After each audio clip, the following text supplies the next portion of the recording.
सिक्किम के सामाजिक कार्यकर्ता भरत बस्नेत ने कहा कि राज्य में बसे ओल्ड सेटलर्स को आयकर भरना होगा। आज हमारे सहयोगी प्रकाश अधिकारी ने भरत बस्नेत से बात की।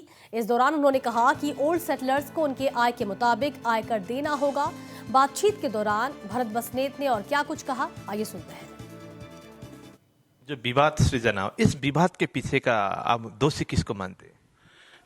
इस विवाद का निचोड़ दोष हम एओएसएस को देंगे, क्योंकि एओएसएस के लोग ही थे जिन्होंने मनी लॉन्ड्रिंग की है। अगर मनी लॉन्ड्रिंग नहीं करते तो सिक्किम का पुराना कानून के तहत इनकम टैक्स मैनुअल 1948 जो हमारा ओल्ड लॉ है उसको 371 पूर्ण सुरक्षा करता है।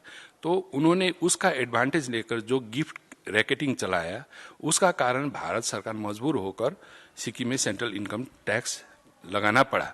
तो वही लोग ने चोरी किया और ऊपर से फिर सीना चोरी भी किया। हमारा इतिहास को बिगाड़ कर हमको सीढ़ी बनाकर वो अपना ऊपर चढ़ना चाहा।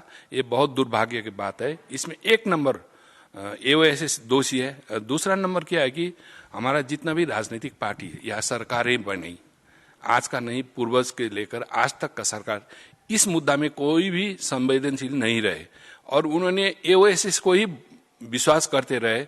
यहाँ तक कि एडवोकेट जनरल और एडिशनल एडवोकेट जनरल जो सुदेश जोशी को नियुक्त किया गया, वही सुदेश जोशी जी थे एक समय का एओएसएस का अध्यक्ष जी, और उनका पिताजी मुरलीधर जोशी है।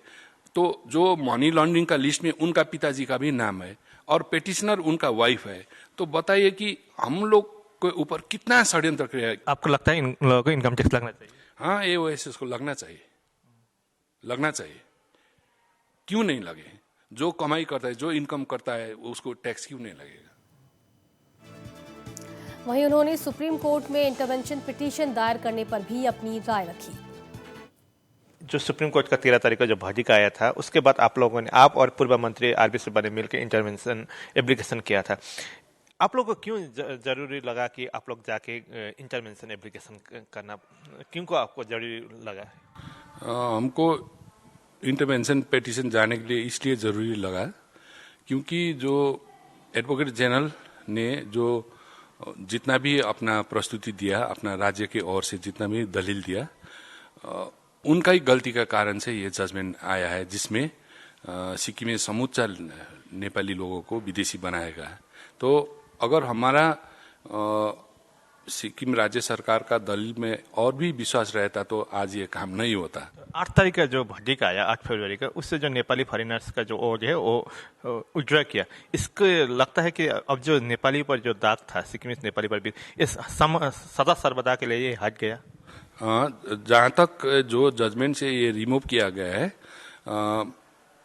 आज तक तो हम लोग कलंक से साफ है, क्योंकि जजमेंट का अगर हम लोग प्रतिक्रिया नहीं करते तो हम सदा जीवन के लिए ये कलंक, सिर्फ मेरे जीवन में नहीं, हमारे आने वाले भावी पीढ़ियों को भी ये कलंक से रहना पड़ता था। इसलिए जो जजमेंट सुप्रीम कोर्ट ने अपना वो सेंटेंस पूरा, वाक्य पूरा जिसमें ये जिक्र किया गया है, उसको रिमूव कर दिया। इसलिए हम सुप्रीम कोर्ट को, भारत सरकार को बहुत आभारी हैं।